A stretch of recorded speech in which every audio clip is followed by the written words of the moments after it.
இந்த கிறிஸ்துமஸ் 25ஆம் தேதி மட்டும் இல்லை, எப்பொழுதும் என்னுடைய வாழ்க்கையில் அவருடைய பிறந்த நோக்கத்தை என்னுடைய வாழ்க்கையில் நான் அனுபவிச்சுட்டே இருக்கணும்.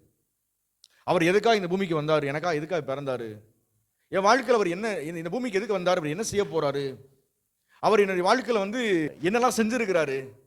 நம்ம இந்த கிறிஸ்துமஸ் சீசனில் மட்டும் நம்ம அவரை ரொம்ப உற்சாகமாக ஒரு ஒரு ஒரு வாழ்க்கை, கிறிஸ்துவ வாழ்க்கை வாழ்ந்து முடிச்சிடவே கூடாது. இந்த ஊரில் எல்லாத்துக்கும் குழந்தை பிறந்துச்சு, ஆனால் இவர் ஸ்பெஷலாக இருந்தார்.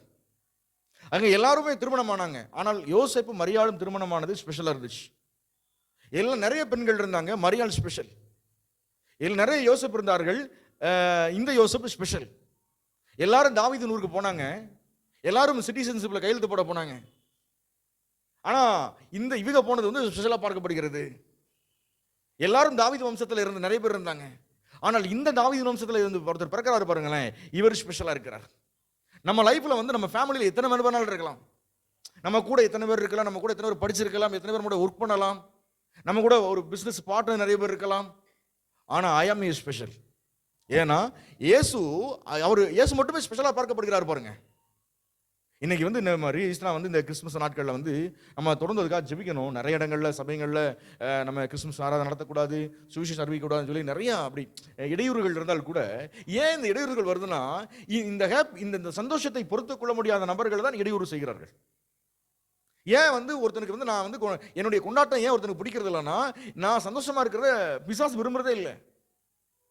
இந்த உலகம் எல்லா ஜனத்துக்கும் மிகுந்த சந்தோஷத்தை உண்டாக்கும் ஒரு நற்செய்தினா இயேசு பிறந்திருக்கிறார்.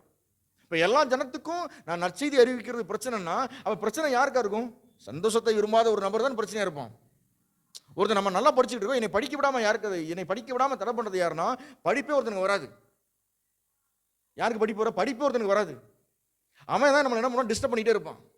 இதே மாதிரிதான் இந்த நற்செய்தி விரும்பாத, இந்த நற்செய்தியை யாரும் இந்த நற்செய்தி எதிர்பார்க்காத நபர்கள் என்ன பண்றாங்க, புரியாம என்ன பண்றாங்க, அதுக்கு தடை பண்றாங்க. ஆனா நமக்கு ஒரு மிகப்பெரிய பாக்கியம் நமக்கு ஆண்டவர் கொடுத்திருக்கார். அல்லேலூயா, அல்லேலூயா. ஸோ நம்ம அப்படிப்பட்ட காரியங்களை நம்ம ஜெபிக்கணும்.